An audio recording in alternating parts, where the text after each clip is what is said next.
출애굽기 14장. 그때 여호와께서 모세에게 말씀하셨습니다. 이스라엘 백성들에게 돌아서서 믹돌과 바다 사이에 비아히롯 앞 곧 바알스본 맞은편 바닷가에 진을 치라고 하여라. 그러면 바로가 속으로 이스라엘 백성들이 이 땅에서 정신없이 떠돌다가 광야에 갇혀 버렸다고 생각할 것이다. 그러면 내가 바로의 마음을 강팍하게 해 그들을 쫓아가게 할 것이다. 그러나 내가 바로와 그의 모든 군대를 통해 영광을 얻게 될 것이며 이집트 사람들은 내가 여호와인 줄을 알게 될 것이다. 그래서 이스라엘 백성들은 여호와의 말씀대로 했습니다. 한편 이집트 왕은 이스라엘 백성들이 도망쳤다는 말을 전해 들었습니다. 그러자 바로와 그의 신하들은 이스라엘 백성들에 대한 마음이 바뀌어 우리가 이스라엘 백성들을 내보내어 일손을 잃어버리다니 도대체 우리가 무슨 짓을 한 것인가 라고 말했습니다. 그리하여 바로는 전차를 준비시키고 그의 군대를 이끌고 갔습니다. 바로는 가장 좋은 전차 600대와 이집트의 다른 모든 전차들을 이끌고 갔는데 그 위에는 지휘관들이 타고 있었습니다.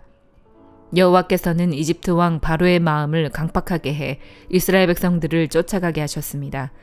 이스라엘 백성들은 담대하게 행진하고 있었습니다. 그러나 이집트 사람들 곧 모든 바로의 말, 전차, 마병 그리고 군대가 바알스보나 비아히롯 옆에 있는 바닷가에 진을 치고 있는 이스라엘 백성을 따라잡았습니다. 바로가 가까이 다가왔을 때 이스라엘 백성들이 눈을 들어보니 이집트 사람들이 자기들을 뒤쫓아오고 있는 것이었습니다. 이스라엘 자손들은 너무나 두려워서 여호와께 울부짖었습니다. 그들이 모세에게 말했습니다. 이집트에는 무덤이 없어서 우리를 이 광야로 데리고 나와 죽게 하는 것입니까? 어떻게 우리를 이집트에서 끌고 나와서 이렇게 하실 수 있습니까? 우리가 이집트에서 이집트 사람들을 성객에 그냥 놔두십시오라고 하지 않았습니까? 이 광야에서 죽는 것보다는 이집트 사람들을 섬기는 편이 나았을 것입니다. 모세는 이스라엘 백성들에게 말했습니다. 두려워하지 말라. 굳게 서서 여호와께서 오늘 너희에게 베푸실 구원을 보라. 너희는 이 이집트 사람들을 다시는 보지 못할 것이다. 여호와께서 너희를 위해 싸우실 것이니 너희는 그저 가만히 있기만 하면 된다. 그때 여호와께서 모세에게 말씀하셨습니다. 네가 왜 내게 부르짖느냐? 이스라엘 백성들에게 계속하라고 하여라. 너는 네 지팡이를 들고 손을 바다 위로 뻗어 물을 갈라라. 그러면 이스라엘 백성들이 마른 땅 한가운데로 해서 바다를 건널 수 있을 것이다. 그러나 내가 이집트 사람들의 마음을 강팍하게 할 것이므로 그들이 뒤따라 들어갈 것이다. 그러면 내가 바로와 그의 모든 군대와 전차들과 마병들로 인해 영광을 얻게 될 것이다. 내가 바로와 그의 전차들과 마병들을 통해 영광을 얻을 때 이집트 사람들이 내가 여호와임을 알게 될 것이다. 그때 이스라엘 진영을 앞서가던 하나님의 천사가 그들 뒤쪽으로 물러났습니다. 구름 기둥도 앞에서 뒤쪽으로 옮겨가 이집트 군대와 이스라엘 사이에 있었습니다. 그리고 구름이 한쪽은 어두움으로 덮고 다른 쪽은 빛을 비추어 밤새도록 한쪽이 다른 쪽에 가까이 가지 못하게 했습니다. 그때 모세가 바다 위로 손을 뻗었습니다. 그러자 여호와께서 밤새도록 동쪽에서 바람이 불게 하셨습니다. 그 바람 때문에 바닷물이 갈라져 바다가 마른 땅이 됐습니다. 오른쪽 왼쪽으로 물벽이 섰고 이스라엘 백성들은 마른 땅 위로 바다를 건너게 됐습니다. 이집트 사람들도 이스라엘 백성을 따라 바다 한가운데로 들어갔습니다. 바로의 모든 말들과 전차들과 마병들이 전부 다 들어간 것입니다. 새벽녘이 됐습니다. 여호와께서 불기둥과 구름기둥 속에서 이집트 군대를 내려다보시고 그들로 하여금 우왕좌왕하게 만드셨습니다. 그러자 이집트 군대의 전차 바퀴가 떨어져 나가 움직일 수가 없었습니다. 이집트 사람들은 이스라엘 앞에서 도망쳐야겠다. 여호와께서 그들을 위해 이집트와 싸우신다라고 말했습니다. 그때 여호와께서 모세에게 말씀하셨습니다. 네 손을 바다 위로 뻗어보아라. 물이 이집트 사람들과 저 전차와 마병들을 다 덮칠 것이다. 모세는 자기의 손을 바다 위로 뻗었습니다. 그러자 동틀 무렵에 바닷물이 다시 제자리로 돌아왔습니다. 이집트 사람들은 물을 피해 도망치려 했습니다. 그러나 여호와께서 이집트 사람들을 쓸어 바다 한가운데에 넣어버리셨습니다. 그렇게 물이 다시 제자리로 돌아와 전차와 마병들, 곧 이스라엘을 쫓아오던 바로의 군대 전체를 덮쳐 바닷속에 쳐넣은 것입니다. 그 중에서 살아남은 자는 하나도 없었습니다.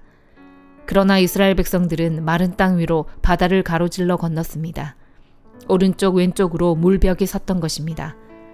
그날에 이렇게 여호와께서 이집트 사람들의 손에서 이스라엘을 구하셨습니다. 그리고 이스라엘은 이집트 사람들이 바닷가에서 죽어 쓰러져 있는 것을 보았습니다. 이렇듯 이스라엘은 여호와께서 이집트 사람들에게 하신 큰 일을 보았습니다. 그리하여 이스라엘 백성들은 여호와를 두려워하게 됐고 여호와와 그 종 모세를 믿게 됐습니다.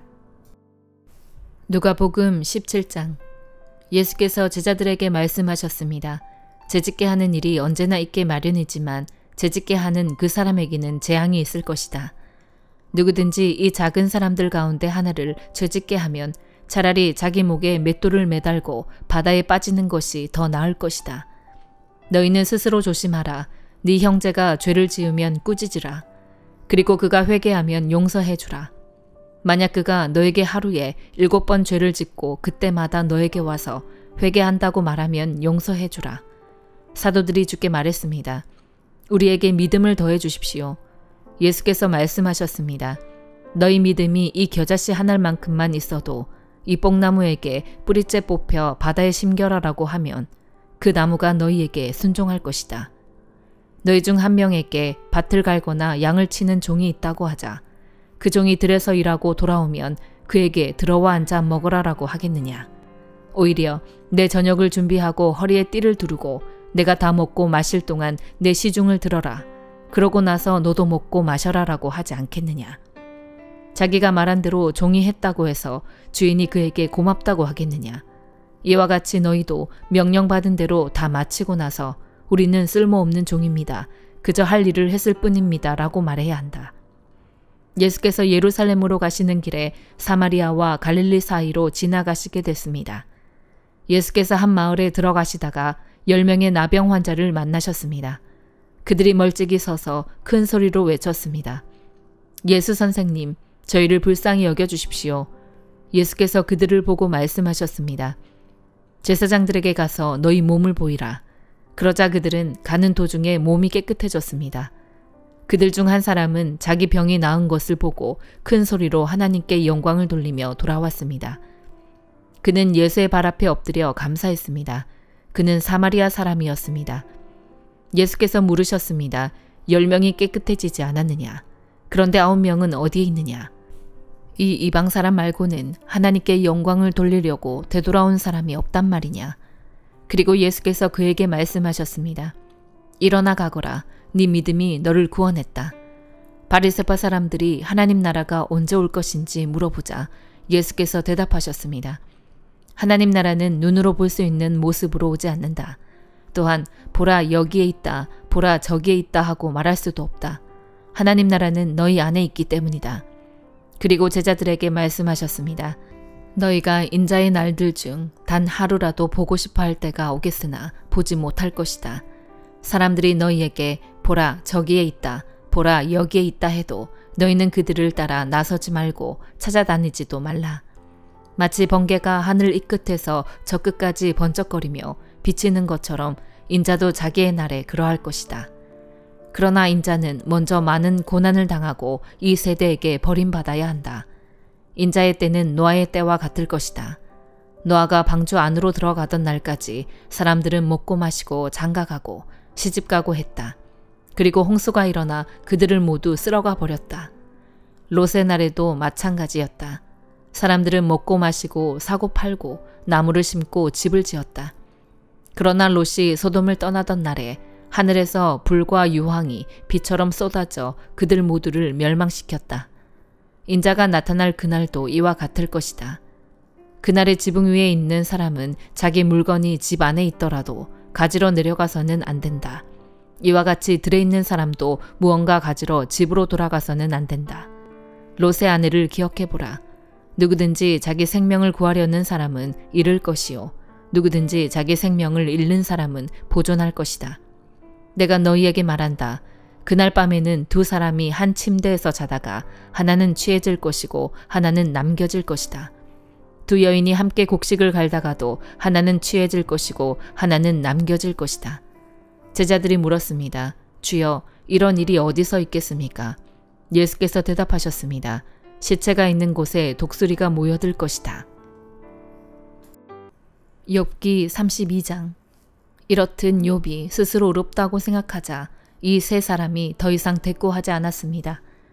그러자 람족 출신인 부스 사람 바라겔의 아들 엘리후는 화가 불끈 솟았습니다. 그가 욥에게 화가 난 것은 자기가 하나님보다 의롭다고 했기 때문입니다. 또 새 친구들에게도 화가 났는데 그것은 그들이 욥에게 반박할 것이 없으면서도 정죄하고 있기 때문이었습니다. 엘리후는 그들이 자기보다 나이가 많기 때문에 그들의 말이 끝나기를 기다리고 있었습니다. 그런데 세 사람이 더 이상 답변을 하지 못하는 것을 보자 화가 났던 것입니다. 그리하여 부스 사람 바라겔의 아들 엘리후가 대답했습니다. 나는 나이가 어리고 여러분은 연세가 있으시니 내가 두려워서 감히 내가 아는 것을 말씀드리지 못하고 나이가 말해주겠지 나이가 들수록 지혜가 생기는 법이라고 생각했습니다. 그러나 깨달음을 주는 것은 사람 속에 있는 영이요 전능하신 분의 입김이더군요. 어르신들만이 항상 지혜로운 것은 아니고 나이 든 사람만이 올바르게 판단하는 것이 아니었습니다. 그러므로 내가 말하는 것을 잘 들어보십시오. 나도 내 의견을 말하겠습니다. 보십시오. 여러분이 얘기하시는 동안 내가 기다렸고 여러분이 할 말을 찾는 동안 그 논리를 내가 들었습니다. 물론 여러분의 말씀을 나는 주의 깊게 들었습니다. 그러나 여러분 가운데 한 분도 욥의 잘못을 증명하지 못했고 여러분 가운데 한 분도 그가 하는 말에 대답하지 못했습니다. 그러니 우리가 지혜를 찾았다. 사람이 아니라 하나님께서 그를 반박하실 것이다 라고 하지 마십시오. 사실 욥과 내가 논쟁을 했다면 여러분이 한 말처럼 그에게 대답하지 않았을 것입니다. 그들이 놀라 대답이 없고 할 말을 잃었습니다. 그들이 묵묵부답으로 서 있으니 더는 못 기다리겠습니다. 나도 내 할 말을 하고 나도 내 의견을 말해야겠습니다. 내가 할 말이 가득 차서 더 이상은 참을 수 없습니다. 보십시오.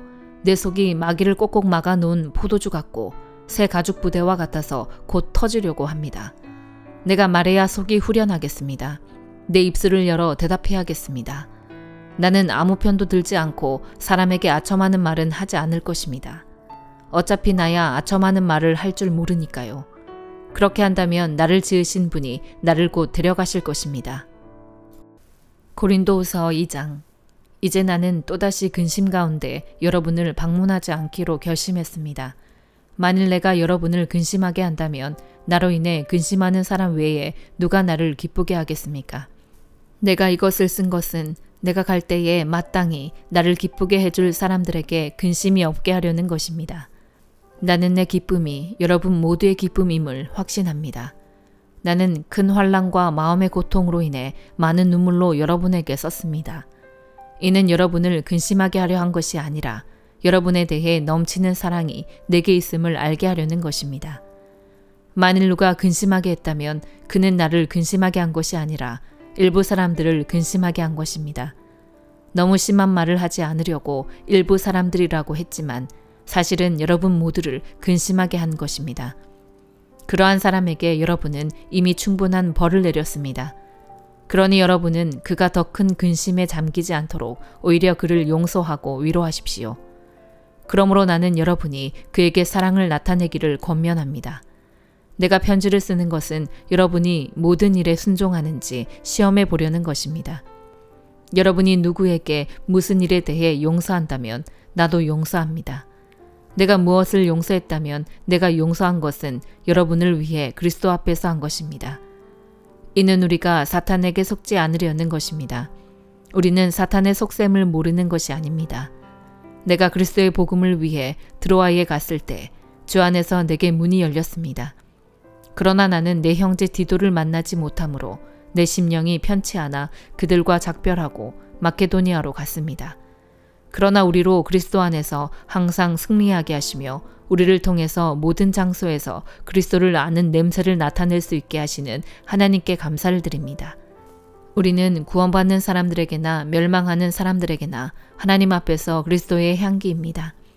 그러나 어떤 사람들에게는 죽음에 이르게 하는 죽음의 냄새이나 어떤 사람들에게는 생명에 이르게 하는 생명의 냄새입니다. 누가 이런 일들을 감당할 수 있겠습니까? 우리는 많은 사람들처럼 하나님의 말씀을 혼탁하게 하지 않고 오직 진실한 마음으로 하나님께서 보내신 사람답게 그리스도 안에서 하나님 앞에서 말하고 있습니다. 아멘.